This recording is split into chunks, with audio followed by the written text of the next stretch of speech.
Unchanged since it was built in the 30s, the two-room birthplace sat unoccupied and in poor repair. Seeing a worthy project for the park and the city, members of the East Heights Garden Club took the initiative to open the house to fans. While members scrubbed and painted, their husbands made structural repairs needed for the safety of visitors. Requests for period furnishings were published in the local paper. All items in the refitted home were donated by area residents. Today the house stands as a memorial to the humble beginning of Elvis's amazing career and a fitting tribute to the vision and dedication of the women of the East Heights Garden Club. Although born in this tiny house to poor parents on the other side of the tracks, Elvis' early life was enriched by the love of family and the basic goodness of his neighbourhood. The charity his family often needed and received instilled in him the generous spirit that characterised his life as an adult. So the house, this is pretty much as it would have looked back in 1935-36, although very clean looking. You have to remember the house was actually new at the time, although it fell into disrepair through the years long after the Presleys had moved from here. While they lived here, it was a new house that Vernon had built with his brother and father, so it would have no reason why it wouldn't have looked as new and clean as it does now. But welcome. This is the birthplace of Elvis Presley. Elvis was born right here in this room in 1935, 4:35 in the morning on January 8th. In 1934, his dad borrowed $180 to build this home from Mr. Bean. It's all 450 square feet, the original fireplace, the original stove, except the stove is from the 1800s. It was a hand-me-down from some of Gladys's kin folks. Oh, right, okay, yeah. They had no power and no running water, but that was normal. That was normal back then, you know. Yeah. Can't imagine, can you? It was just, that's just the way it was.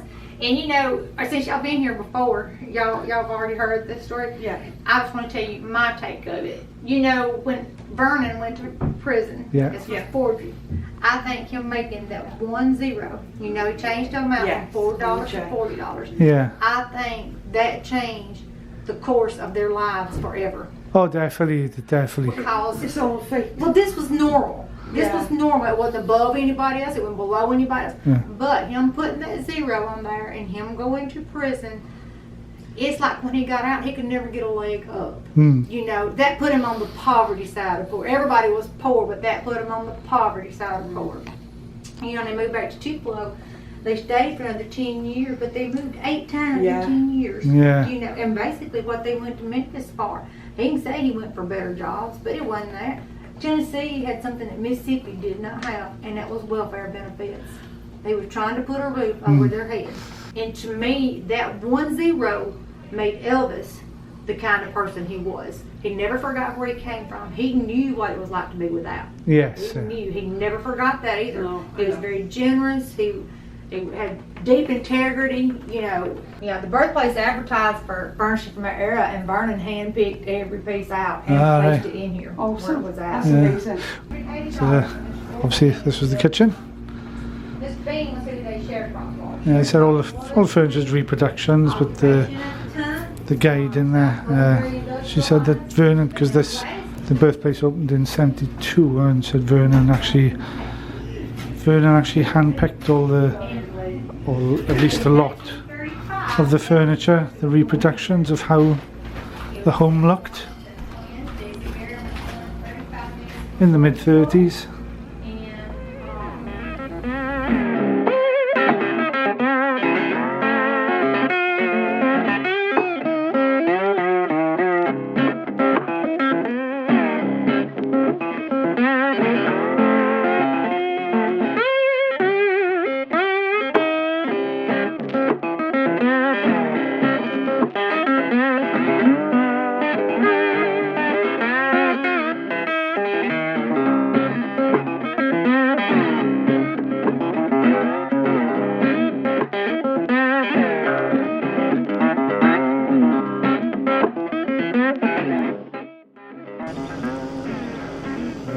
In September 41, when Elvis started school, Presley family more than likely were living over here in South Tupelo, 510 Half Maple Street.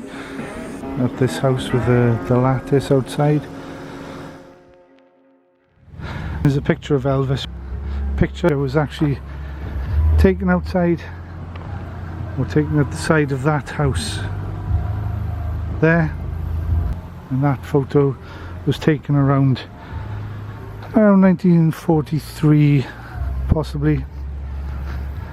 Elvis was about 8 years old, which, and being as that photo was taken now, would suggest that the Presleys were living over here in East Tupelo at that time and had come back from Milltown.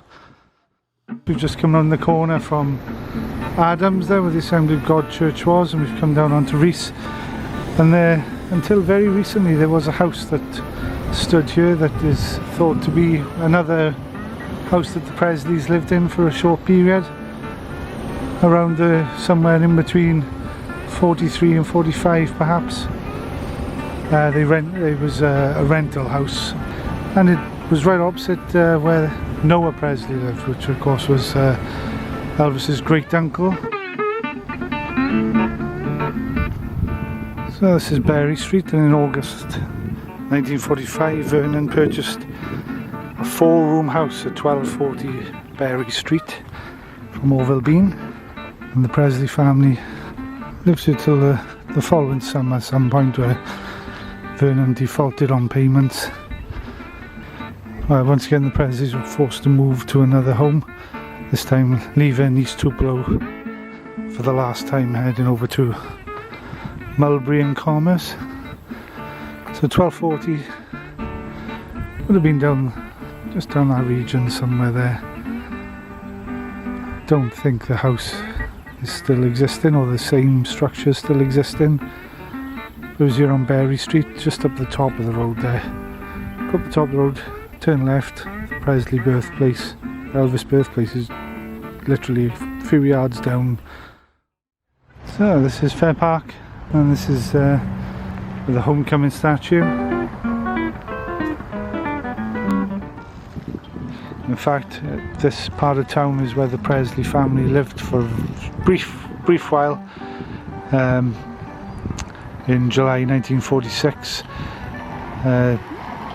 Vernon was forced to give up the deeds to the house they'd purchased on Berry Street over in East Tupelo, and the Presley family moved over here to Mulberry Alley and Commerce Street. Well, there's no exact dates of when they lived here, and I don't believe there's any pictures of surviving of where the houses that they lived in stood, but that's South Commerce, that's Commerce Street coming down to join Main Street there.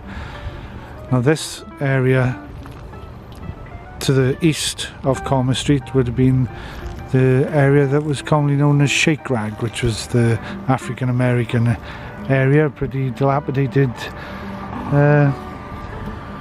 area. So being as that was Shake Rag, it said that the Presleys lived at the bottom of Commerce Street and Main, so by default really they would put them in they would have put the house somewhere in the vicinity of that white building there, because Commerce Street did come across the road here, Main, into the almost to the Fair Park entrance, the fairgrounds entrance, but looking at aerial photos and of the time and black and white photos from the time, there doesn't appear to have been any residencies on this part of Commerce here, because Commerce only came so far and terminated where the entrance to the actual park was at the time.